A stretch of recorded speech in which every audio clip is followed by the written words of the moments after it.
Muy buenas tardes, bienvenidos a 360 grados. Como cada viernes, un tema de salud. Mi nombre es el doctor Héctor Armando Balcácer Esteves, médico infectólogo. En la tarde de hoy vamos a tratar un tema bastante interesante. Muchas personas nos habían comentado que sería interesante tratar algún tema sobre niños y específicamente sobre infecciones. Soy infectólogo, pero como siempre digo, soy infectólogo de adultos. En la tarde de hoy nos va a acompañar la doctora Sara Mota, quien es pediatra e infectóloga. Pero como siempre vamos a hacer nuestro primer comentario en la tarde de hoy sobre algo bastante interesante. Tenemos que conversar al respecto sobre las mujeres que desean salir embarazadas y los procesos infecciosos durante las mujeres en la edad reproductiva. Primero debemos decir que cada vez que una mujer quiere salir embarazada, hay un grupo de pruebas de laboratorio que debe realizarse para saber que no tiene alguna condición de salud previa que pudiera potencialmente pasársela a su bebé. Recordar que cualquier tipo de enfermedad que la madre posea podría potencialmente ser un riesgo para el bebé. En este caso, las enfermedades infectocontagiosas se reconocen que generalmente tienen algún tipo de repercusión directa sobre el bebé. Bien es sabido lo que es la toxoplasmosis, el VIH, la hepatitis B, la hepatitis C, así como la sífilis, que pudieran causar algún tipo de trastorno en lo que es la formación del bebé y al momento de nacer, el niño tener algún tipo de condición que ameritaría o tratamiento para toda la vida o una intervención durante la gestación. Durante la gestación siempre hay que recordar que la madre debe practicarse pruebas al inicio del embarazo, en la mitad del embarazo y al final del embarazo. Bien es sabido que las relaciones sexuales durante la gestación pueden potencialmente también transmitir algún tipo de enfermedad. Y sabemos que en nuestro medio, cuando la madre se encuentra en una edad reproductiva un poco avanzada, generalmente pueden ocurrir algunos deslices, algunas infidelidades, las cuales pudieran acarrear dentro de la pareja algún tipo de enfermedad. Por último, debo decir que las embarazadas, antes de dar a luz, en lo que se conoce como la semana 35 a 38, tienen que visitar a su ginecólogo para tomarse una muestra a nivel de la vagina para saber si está colonizada por una bacteria que se conoce como Streptococcus betemolítico del grupo B, conocido también como el Streptococcus agalactiae. ¿Cuál es la importancia de que estas embarazadas vayan donde su médico y soliciten este cultivo? Bueno, que se reconoce que este germen es uno de los agentes causales más frecuentes, tanto de meningitis como de sepsis en el recién nacido. Y con la simple toma de un cultivo y la posterior administración de un antibiótico extremadamente barato, en caso de que la madre saliera positiva al germen, usted puede prevenir algún tipo de complicación importante como una meningitis o como es una sepsis en el recién nacido. Así que ya sabes, mujer, si quieres salir embarazada, practícate todas tus pruebas previo a salir embarazada y cuando estés en el momento de la gestación, practicarte todas tus pruebas en este momento. Asimismo, debes recordar que lo que comes también puede lesionarte. Las mujeres embarazadas tienen que tratar de no consumir carne que esté poco cocida. Así que si eres una mujer que le gusta la carne 3/4, término medio, usted debe simplemente tratar de no tener este tipo de hábitos. Asimismo, a las mujeres que le gusta el sushi y que le gusta también, perdón, lo que son los carpachos, recordar que todo este tipo de alimento que no esté cocido puede posteriormente lesionar al bebé. Así que ya sabes, trata de mantenerte en salud y ante cualquier duda, trata de buscar la orientación de su ginecólogo o de algún especialista que esté capacitado. Mi nombre es el doctor Héctor Balcácer, infectólogo. Como les dije, al regreso vamos a hablar con la doctora Sara Mota sobre las infecciones más comunes en población pediátrica. Volvemos en unos minutos, por favor, espérenos.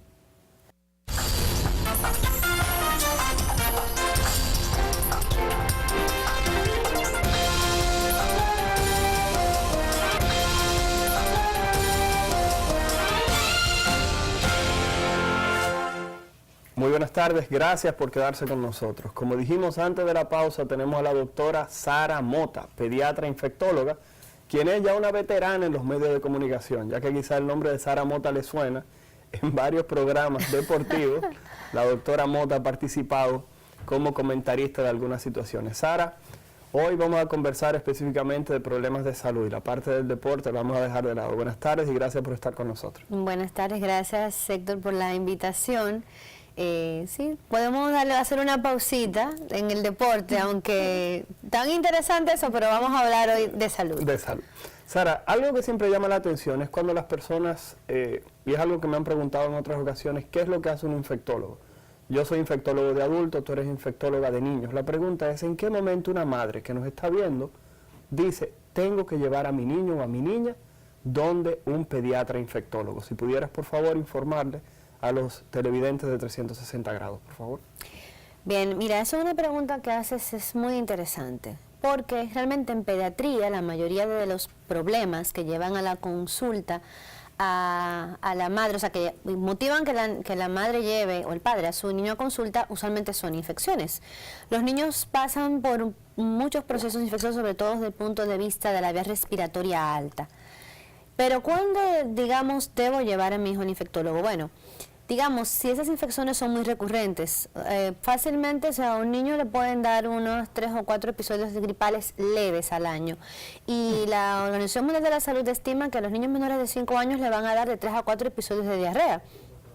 Eso es un promedio. En un año, o sea, estamos hablando de que en un año... En un promedio, o sea, de 3 a 4 episodios en un año. Podrían darle. Okay. Claro, tomando en cuenta las condiciones de salubridad que tenemos en nuestro país. Si bien es cierto, ya contamos con agua potable, teóricamente, no es menos cierto que, por ejemplo, tú puedes mandar al niño con todo muy controlado en una lonchera, pero luego él comparte con otro que quizás no tiene las mismas higienes, o simplemente tiene un menudito, le das un poquito, algo de dinero, y él compra en la calle algo, entonces no necesariamente eso va a estar adecuadamente preparado o, digamos, puede ingerir agua potencialmente contaminada. Entonces, en países que tienen situaciones de salud como el nuestro, es un promedio. Tú puedes tener un niño que no le haya dado una diarrea nunca, pero si a uno le da 3 o 4 quizás, eso está quizás dentro de lo normal. Ahora bien, si digamos esas gripes se prolongan, y pasa de que no es una simple rinitis o son 3 días moqueando, sino que cada vez que le da gripe ese niño dura una semana con fiebre alta, incluso ha tenido varios ingresos por esa causa. Convendría que se diera una vueltita por el consultorio de un infectólogo pediátrico porque quizás hay algo por ahí, algún proceso que lo lleva a tener esas infecciones recurrentes. Por otro lado, también ya en el caso de pacientes que están ingresados, y eso quizás le toca un poquito más al pediatra que lo está manejando, pero si la persona sabe lo puede solicitar.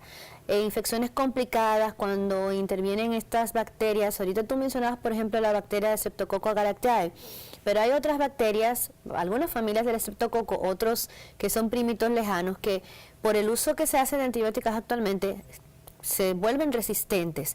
Y ya cuando tenemos que hablar de esas infecciones complicadas, pues ahí intervenimos nosotros.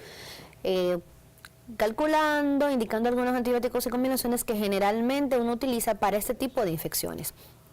Otra de las cosas por las que nos llaman mucho a veces pasa, los niños tienen fiebre prolongada. Si bien yo decía al principio que las infecciones son muy frecuentes en pediatría y que incluso el motivo más frecuente de consulta o de visita en emergencia es la fiebre.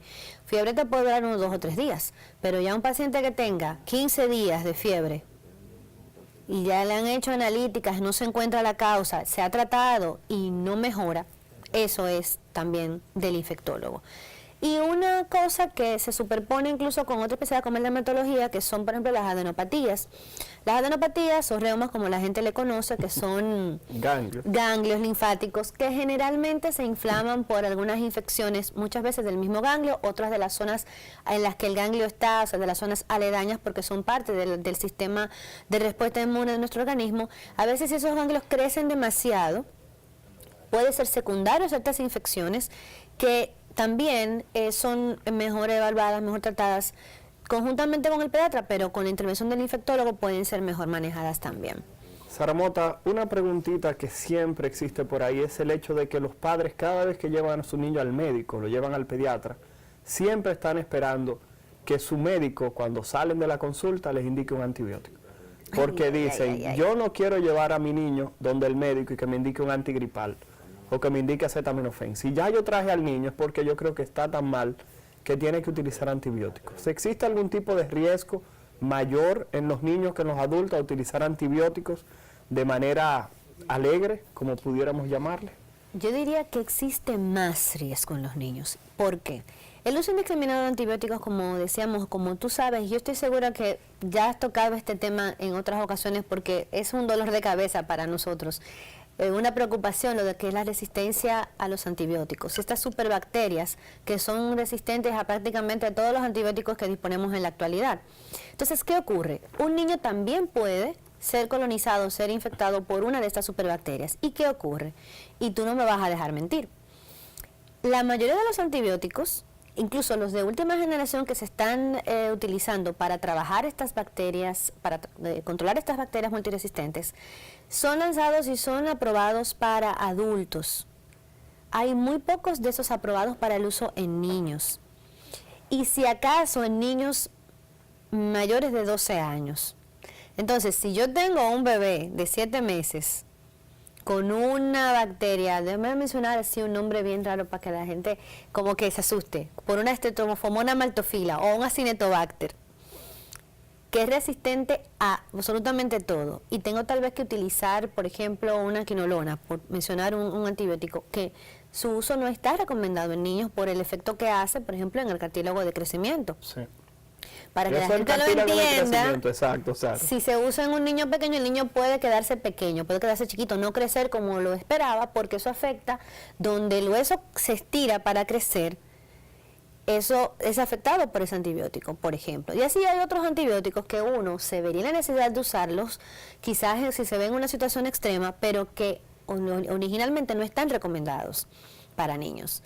Entonces, la resistencia per se aumenta la mortalidad. ¿Por qué? Porque si tengo una bacteria que no es sensible a nada de lo que yo le ponga, pues voy a tener que esperar a que el cuerpo solo genere los mecanismos para defenderse, y eso quizás no me va a dar tiempo a que la persona se recupere, me aumentará la mortalidad. Dicho sea de paso, siempre y cada vez que tengo la oportunidad lo menciono. La Organización Mundial de la Salud estima que para el 2050 la resistencia a antimicrobianos va a matar más personas que el cáncer o el VIH, y ya eso es mucho. Entonces tenemos que ser un poquito más cuidadosos, tenemos que educarnos, o sea, la población. Gravedad no es sinónimo de bacteria y de uso de antibióticos. Hay enfermedades virales que pueden ser muy severas y no necesitan antibióticos. La influenza, por ejemplo, es un caso. O para que la gente sea un poquito, quizás algo que la gente sabe un poquito más, el dengue. Yo creo que todo el mundo conoce a alguien que le dio dengue o le dio dengue tal vez. El dengue es un virus y es una enfermedad que puede ser muy grave. Y como virus no necesita antibióticos, a menos que la persona tenga una sobreinfección. Si es dengue solamente, líquidos, mucho cuidado, vigilancia estrecha, pero no necesita antibióticos y es una enfermedad grave. O sea, que es un ejemplo de que no siempre la gravedad sugiere el uso de algún antibiótico. Y que los antibióticos no son medicamentos antipiréticos. Para bajar la fiebre use acetaminofén o ibuprofén para bajar la fiebre. Ahora, para investigar la causa de la fiebre, se hacen diferentes pruebas, exámenes, además de la historia clínica, el examen físico.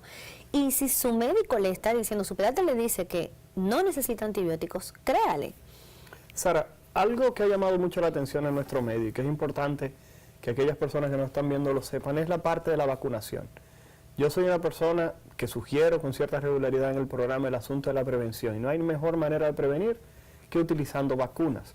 Entonces, si estamos aquí conversando sobre niños, la pregunta es, ¿debe una madre que va a vacunar a sus niños llevarse solamente la recomendación de su pediatra o debería buscar la asistencia de un infectólogo para complementar? Lo digo porque cuando vimos lo que trató de hacer el Ministerio de Salud Pública en la administración pasada, de vacunar a las niñas en las escuelas de 9 a 11 años contra el virus del papiloma, solamente el 50% de los padres permitió que se le aplicara la vacuna a sus niñas. Entonces, cuando observamos esto, ¿cuál es la posición de los infectólogos pediatras frente a la vacunación? Y posteriormente, hazme por favor un pequeño paréntesis para hablarme de la vacunación del virus del VPH, ya que hemos tratado de colgarlo en nuestras redes sociales y muchas personas nos dicen que esa vacuna en algunos países está prohibida. Hemos tratado de desmentir esto, pero nos interesaría, como pediatra infectóloga que eres, que por favor toques un poco el tema. Mira, es otro de los temas también que me gusta comentar y que siempre, cuando me invitan a un programa, si me dicen, el tema que usted quiera, doctora, si me dejan, yo solamente voy a hablar de vacunas, por la importancia que tienen.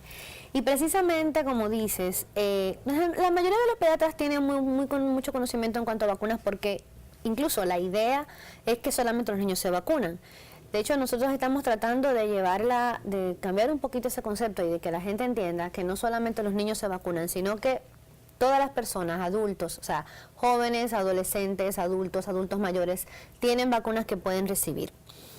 Entiendo que lo que dices, si tal vez las recomendaciones del pediatra no le satisfacen o si quiere más información, yo creo que en vez de irse a Google, que lo sabe todo, pero que como lo sabe todo, cualquiera ahí puede colgar información, porque ese es el problema del Internet. El Internet no es malo en sí, es que usted puede ir a buscar una información y tal vez esa página que usted está buscando, esa información está dada por alguien que a lo mejor tiene menos conocimiento que usted o da una información con alguna mala intención. Entonces ahí también puede ayudar los infectólogos, tanto los adultos, en el caso de los pacientes adultos, pero en el caso de los niños, infectólogos pediatras, con esa orientación, esas dudas que usted tiene, en vez de ir a preguntarlas quizás con el vecino, que tal vez sabe menos que usted, como yo digo, o en internet. Sara, pero rápidamente te voy a preguntar. Los pediatras generales saben mucho de vacunas, pero Claro. una madre que nos está viendo o un padre que tiene preocupación por sus hijos, debe llevar a ese niño para que el pediatra, para el infectólogo evalúe las vacunas que le han puesto y si le falta alguna, sobre todo porque la gran mayoría de los padres lleva a sus hijos a vacunar donde brindan las vacunas del programa ampliado de inmunizaciones. Y hay algunas vacunas que sabemos que no se contemplan a pesar de que hay una recomendación internacional, como es el caso de la varicela. Y ya ocurrió hace unos meses atrás, aún quieran decir que no, que tuvimos un brote de varicela. Así Había es. un grupete de carajitos con varicela y hasta de adultos que tenían varicela. Así Entonces, es. la pregunta es, ¿necesitan esa evaluación realmente? Es importante es muy importante que la reciban, e incluso hasta de rutina uno siempre pregunta por esa tarjeta, pero si tiene alguna duda, una evaluación nunca está de más, y además recomendar no solamente esas vacunas que no están dentro del esquema, Sí. sino también algo que bueno que mencionas la varicela, porque también me viene a la mente, cuando van a viajar, ya las vacaciones acabaron. Sí. Pero cuando la gente va a viajar, usualmente solamente se preocupa del clima, qué ropa voy a llevar, qué actividades voy a hacer. ¿Usted se ha preguntado si cuando usted va a viajar, qué enfermedades ocurren en ese medio? Si aunque usted vaya para Europa, aunque usted vaya a Estados Unidos, aunque usted vaya a estar en una metrópoli, en cada continente, en cada ciudad, tiene sus bichos, tiene su epidemiología. Y hay vacunas que se recomiendan. Entonces, en ese caso también, la opinión de un infectólogo pediátrico, pues, le puede ayudar para saber cuáles vacunas podría necesitar ese niño que va a viajar. Actualmente, ahora que menciono viaje, se recomienda que todas las personas que vayan a salir de sus países, si tienen una dosis de vacuna antisarampión, se coloquen al menos otra dosis de vacuna de sarampión. Y si usted va a viajar con un niño que tiene menos de un año, pero tiene más de 6 meses, es recomendable que reciba una vacuna antisarampión antes de ir al viaje, aunque luego cuando regrese y cumpla el año de edad, pues reciba la vacunación que le corresponde para su edad, que es a los 12 meses. Entonces, sí que el tema de las vacunas es muy importante. Como mencionas, hay muchas vacunas que no están incluidas en el esquema que deben recibir. Y en cuanto a la vacuna de VPH, es una pena que tuvimos la posibilidad de tener esa vacuna, que niñas de escasos recursos la recibieran porque estaba gratuitamente, se va a poner en las escuelas públicas también, y por más que desconocimiento, desinformación. Porque cuando tú no conoces nada y te informan, bueno, tú puedes aceptar o no. El tema es que hubo mucho desconocimiento y mala información. La gente pues se lleva muchas veces más fácil de lo que se publica por ahí, no de las voces oficiales. Eso es algo que lamentablemente quizás por una tradición de desconfiar de todo lo que viene del gobierno, pues a veces lleva a que la gente pues dude. Y aunque las sociedades médicas, tanto la sociedad de pediatría como la sociedad de infectología y la de ginecología, apoyaron públicamente esta vacunación, aún así no tuvo la percepción, la no tuvo la aceptación. aceptación que se esperaba. Sin embargo, mucha gente le gusta aquí llevarse, por ejemplo, de lo que pasa en Estados Unidos. Y en Estados Unidos, que tiene una FDA, o sea, una comisión, Un organismo rector de medicamentos como es y vacunas, la FDA. La FDA, que es federal, donde todo lo que va a circular, o sea, usted va a hacer circular ahí una limonada, por decir algo, que debe ser bastante inocuo. Y si es sintética, la FDA tiene que aprobar, o sea, que eso se venda en su país y sea consumido por sus ciudadanos. Y en Estados Unidos se pone vacuna de VPH a niñas y niños a partir de los 11 a 12 años de edad hasta los 26 años. No solamente a niñas, sino también a varones. ¿Por qué? Porque la vacunación de VPH ha demostrado efectividad en disminuir el cáncer cervical, pero además también disminuye el cáncer de cabeza y cuello, que es producido también por ese, está muy relacionado también con el virus de VPH. O sea que no solamente estamos eliminando cáncer de, estamos ayudando a prevenir cáncer de cuello, sino también cáncer de garganta, cáncer oral y cáncer anal. Y cáncer de pene en algunos casos Y también. cáncer de pene también, y cáncer anal en hombres que tienen sexo con hombres. Claro que sí. Sara, algo muy interesante que mencionaste, y creo que es una preocupación también que ve en aumento, es lo de la vacuna del sarampión. Hoy pude escuchar al presidente del Colegio Médico que dijo que todavía hay que esperar para hablar de sarampión. Creo que fue un error el hecho de que él dijera que hay que esperar para hablar de sarampión. Tenemos en el continente americano más de 2.500 casos reportados ya de sarampión. 2/3 partes han ocurrido en Venezuela, el restante ha ocurrido entre Brasil, Colombia y países que están cercanos a Venezuela. Todo el mundo sabe que ese país se encuentra en una crisis sanitaria. Pero Argentina no está tan cerca de Venezuela y también ha tenido También, casos. no, y en Europa también han ocurrido unos cuantos Y en casos. Estados Unidos. Y en Estados Unidos, no, pero en Estados Unidos siempre ocurre uno que otro caso, porque en Estados Unidos hay un movimiento, para aquellos que no lo saben, que se conoce como un movimiento antivacunas, que entiende que la vacuna simplemente se pone si usted quiere. Algo interesante, nos dicen que tenemos que ir a la pausa, pero la pregunta va a ser, Sara, la siguiente. ¿Por qué razón en República Dominicana tenemos que comenzar a revacunar o a estar seguros de que el niño tiene la vacuna del sarampión? ¿Y qué tipo de consecuencias o secuelas puede traer el sarampión? Sobre todo porque estamos viviendo en un momento en el cual muchos médicos nunca han escuchado hablar de sarampión. Regresamos después de la pausa. La doctora Sara Mota, pediatra infectóloga, en 360 grados. No se mueva.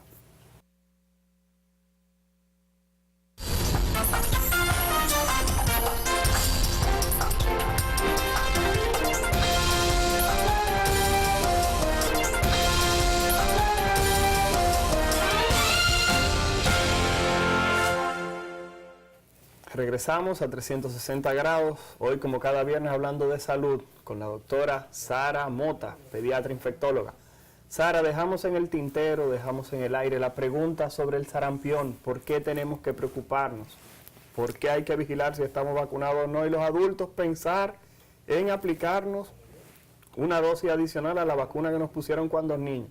Y si usted no sabe si lo vacunaron contra el sarampión, le conviene aplicársela. Sara, por favor, ¿qué es el sarampión? ¿Qué complicaciones puede tener? Y vamos a solicitar a nuestro máster que por favor ponga el teléfono del estudio en pantalla para que aquellas personas que tengan preguntas por la doctora Sara Mota de Pediatría Infecciosa puedan por favor hacerlo. Sara. Bien, antes de hablar de qué es el sarampión y todo eso, yo mientras te escuchaba hablar ahorita pensaba en la frase que me gusta mucho utilizar en el Twitter.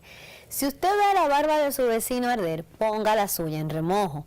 Vamos a traducir eso a la salud. Si usted está viendo que en toda América, desde Estados Unidos, desde Norteamérica, creo que Canadá no ha notificado casos, pero eso no lo voy a incluir, hasta Tierra de Fuego, que es la última esquinita que usted ve en el mapa, allá abajo, esa última esquinita se llama Tierra de Fuego, es territorio argentino. En toda esa franja, América Latina completa ha tenido casos de sarampión. En Estados Unidos siempre tienen casos, tú mencionaste el caso de los grupos antivacunas. Ha habido casos de sarampión, hubo casos de sarampión en Guatemala, no autóctono, pero lo hubo. Hay en Venezuela, Colombia, Brasil, Argentina. Entonces, ¿qué significa esto? Hay definitivamente un brote en Latinoamérica. América, que hasta hace pocos años iba a ser declarada como una zona libre de sarampión, pues ahora ha perdido la certificación puesto que hay casos. Entonces, ¿qué ocurre con esto? El sarampión es una enfermedad producida por un virus, el virus del sarampión, febril eruptiva, se caracteriza por una erupción eritematosa, es decir, roja, como una especie de salpullido generalizado, tos, conjuntivitis, secreción nasal. Generalmente alguien ahora mismo estará asustado pensando, pero mi hijo tiene una erupción y está tosiendo y tiene gripe. Bueno, pero si su hijo no ha salido del país y tiene la vacuna, probablemente no es sarampión. Hay que hacer diagnóstico diferencial. Pero ciertamente que toda enfermedad febril con erupción es de notificación obligatoria. Siempre es prudente que lo vea un médico y que a través de la historia en el examen físico puede determinar si es sarampión o no. ¿Qué importancia tiene? Bueno, el sarampión es una enfermedad que generalmente es autolimitada. ¿Qué pasa? Cuando el sarampión era epidémico, antes del uso masivo de una vacuna, era una enfermedad prevalente en niños menores de 4 años. es decir, una enfermedad febril infantil. Pero ahora que tenemos sarampión que puede pasarle a cualquier persona, porque se trata de un tema de faltas de coberturas de vacunación por diferentes factores. En el caso de Venezuela sabemos que es producto de su crisis económica que se ha vuelto una crisis humanitaria. Podemos tener sarampión en una persona de cualquier edad. Y como decías al principio, si una persona adulta no recuerda si se vacunó o no, una dosis de más no le va a hacer daño. De hecho, Sí, yo tengo 3 vacunas de sarampión. Porque la que tengo de niña, hace unos años tenía una pareja que iba a hacer una rotación fuera, él tiene que vacunarse, como tenía que poner sarampión, yo, voy enamorada, pero me puse la vacuna de sarampión rubeola. Pero el año pasado fui atrás de la vacuna de fiebre amarilla porque iba a viajar, y cuando llego me dice la doctora del vacunatorio en el programa de inmunizaciones, doctora, pero mire, le vamos a poner sarampión y le vamos a poner dosis de polio. No me puso DT, porque yo le mostré una tarjeta, mira, yo tengo DT, pero me puso fiebre amarilla, sarampión y me dio una gotita de polio. Y yo estoy aquí muy bien, pero muy tranquila, porque ya sé que si veo un caso de sarampión, pues voy a estar protegida. El sarampión se contagia muy fácilmente. Una sola persona puede infectar hasta 10, o sea, si está en un sitio cerrado. O sea que tenemos que tener precaución, y por eso es importante que usted revise la tarjeta de vacunación de su hijo y verifique que tiene esa vacuna. Esa vacuna, por si acaso, para que no tengan las dudas que teníamos con la difteria, es la triple viral SRP o MMR, por sus siglas en inglés, que se pone al año de edad. Actualmente se recomienda una segunda dosis que se puede poner a los 4 años. De hecho, el Ministerio de Salud está poniendo la vacuna a los 4 años, es decir, que deben ser 2 dosis. Pero si usted no recuerda, si la tiene, una dosis no le va a hacer daño. Una observación importante es una vacuna de virus vivos, por lo que una persona que esté embarazada o si sospecha que está embarazada no debe recibirla. Claro. Tenemos una llamada, por favor, su nombre y su pregunta a la doctora Sara Mota, pediatra infectólogo. Buenas tardes. Buenas tardes, mi nombre es Marcel Méndez y yo quería saber cuáles son las consecuencias de la fiebre prolongada. La consecuencia de una fiebre prolongada, doctora Mota. Mira, la fiebre, generalmente cuando es fiebre prolongada, usualmente no es muy alta, que el temor de las madres con la fiebre alta son las convulsiones febriles, y generalmente los niños tan pequeños no suelen tener estas causas. Más que la fiebre prolongada te provoque algo, hay que buscar qué es lo que está causando la fiebre prolongada, porque las consecuencias van a depender de qué es lo que causa la fiebre. Exactamente. Si la fiebre en sí, per se, probablemente no va a tener una consecuencia, pero si la fiebre es causada, por ejemplo, por un proceso mieloproliferativo, como a veces es el caso. Cuando el mieloproliferativo es cáncer. Sara, tenemos otra llamada. Su nombre, por favor, y su pregunta a la doctora Sara Mota. Buenas tardes, está al aire. Su nombre, por favor, y su pregunta. Oh, se cayó. Perfecto, sí. Pues bien, nada, siguiendo, en resumen, más que la fiebre es lo que causa la fiebre y es lo que hay que determinar, y las consecuencias van a depender de eso que la causa. Perfecto. Sara, algo que vemos con mucha regularidad es que los adultos a la consulta de infectología de adultos van quejándose de muchos abscesos en la piel, lo que la gente le llama nacidos, golondrinos, la nalga y las piernas la tienen llena de un reguero de lesiones que se llenan de pus. La pregunta es, en población pediátrica sé que se ha descrito y muchos padres llegan a entender que eso no se cura. Bueno, tenemos otra llamada. Por favor, su nombre y su pregunta para la doctora Sara Mota. Buenas, mi nombre es Carlina y yo tengo una pregunta. Mi vecinito tiene varicela. ¿Sería bueno que yo dejara que mi hermanito se pusiera con el vecinito? O sea, para que le dé varicela tempranamente, o eso estaría mal. Excelente, gracias por la pregunta. Esa es una pregunta muy interesante, porque antes se usaba eso. Dale para salir de eso. No, yo entiendo que lo que debes hacer con tu hermanito es tratar de conseguir aislarlo, que no visite el vecinito, y si es posible conseguir inmunoglobulina específica para varicela, si él ha estado en contacto con él, y tratar de lo más pronto que puedas colocarle la vacuna. Si él estuvo en contacto con el vecinito ya, entonces puedes conseguir en aciclovir, pero creo que lo prudente es que acudas donde el pediatra que conoce a ese niño, o, ¿por qué no?, donde un pediatra infectólogo, le expliques el caso, si el niño ha estado en contacto con el vecinito, para ver cuáles son las medidas a tomar, inmunoglobulina o algún medicamento, pero en respuesta, no. Nunca es mejor que le dé la enfermedad, porque es verdad que hay muchos casos de varicela que son leves, pero también se puede complicar con sepsis, con encefalitis, o sea, inflamación del cerebro y las meninges. Entonces, y no, neumonitis Carlina. también, etcétera. Es mejor que los mantenga separados. Tenemos otra llamada, por favor, su nombre y su pregunta a la doctora Sara Mota. Buenas tardes. Sí, buenas tardes, su pregunta. Buenas tardes. Yo quisiera hacer una pregunta. Una persona que no haya tenido esa tarjeta que lleva todas las vacunas, a vida y por haber, que nunca se haya puesto una vacuna y no le den, ¿qué tipo de persona es? Yo quisiera saber, porque yo conozco una persona así que yo creo que nunca se ha puesto una vacuna y no le da de nada, para que usted me explique. Muy buena pregunta. No, esa es una persona normal, porque fíjese, amigo, la mayoría de nosotros tiene, o sea, cuando el cuerpo está en óptimas condiciones, nuestro sistema inmune tiene la capacidad de defenderse de muchísimos agentes infecciosos. Pero ¿qué ocurre?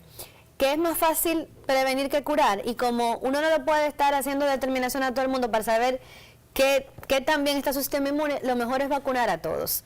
Pero eso ocurre muchas veces. Claro, y además hay que decir algo, independientemente de muchas de las carencias que tiene nuestro país, los programas de vacunación en nuestro medio, desde hace muchos años, funcionan de una manera extremadamente eficiente.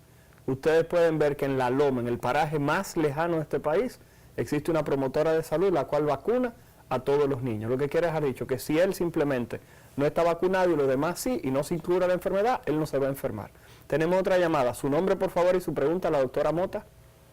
Sí, buenas. Yo soy Milelis Rivera y yo quisiera saber a qué edad se debería de administrar la vacuna contra el rotavirus. La vacuna contra el rotavirus. Muy buena pregunta. Mira, la vacuna del rotavirus se puede administrar... Pregunta, ¿está contenida ya dentro del programa ampliado de inmunización? Sí, así es. Tenemos una vacuna contra el rotavirus que está contenida en el programa ampliado de inmunizaciones. Usted la puede recibir gratis en un centro de vacunación estatal y se pone a los 2 meses de edad en primera dosis. Generalmente se aprovecha con las otras vacunas. Se pone una segunda dosis a los 4 meses de edad. Si el niño tiene 8 meses y no ha sido vacunado contra el rotavirus, ya no debe recibirla porque esa vacuna solamente se coloca hasta los 8 meses. Hay que decir que la vacuna del rotavirus es una vacuna que previene una diarrea infecciosa importante que causaba la principal mortalidad en menores de 5 años. Así es. Sara, hablamos de los niños con los nacidos, la piquiña, la raquiña, como dice la gente. ¿Pudieran hablar un poquitito de esos niños? Mira, actualmente no sé si es bueno, será un brote, porque a veces no se contabiliza, pero en los últimos días en las consultas hemos visto muchos niños con escabiasis. La escabiasis es una infección parasitaria de la piel por un parásito externo que se llama Sarcoptes scabies, y eso produce un prurito intensísimo. Sarna, en buen dominicano. Sarna. La sarna. ¿Qué pasa? ¿Qué problema tenemos con la sarna? La sarna se maneja con permetrino, lindano externamente. Y eso no es problema, eso se puede conseguir fácil. El problema es que esos parásitos se meten entre la piel, se meten en la ropa. Y si no se trata, además del paciente, toda la casa y toda la ropa, pues no se elimina. Pero la otra consecuencia que tiene es que el niño se rasca, se aruña. En la piel tenemos bacterias que están ahí muy tranquilas, pero al tener una infección parasitaria, más usted rascarse, donde se hace una herida, pues la bacteria entra y se producen abscesos, se producen infecciones o impétigo. Las infecciones, eso es por una causa, pero en sentido general, cuando tú hablas de abscesos recurrentes, generalmente son niños que tienen múltiples abscesos constantemente, deben ser evaluados por un especialista. En muchas ocasiones se trata de portación nasal de estafilococo. En otras ocasiones se trata de algunas deficiencias menores del sistema inmune que lo llevan a tener esas infecciones. O sea, cuando su niño tenga ese tipo de problemas, si es muy recurrente, conviene que sea visto por un infectólogo pediatra. Señores, agradecer a la doctora Sara Mota. Ya podemos escuchar el tema de 360 grados. Eso quiere dejar dicho que llegamos al final.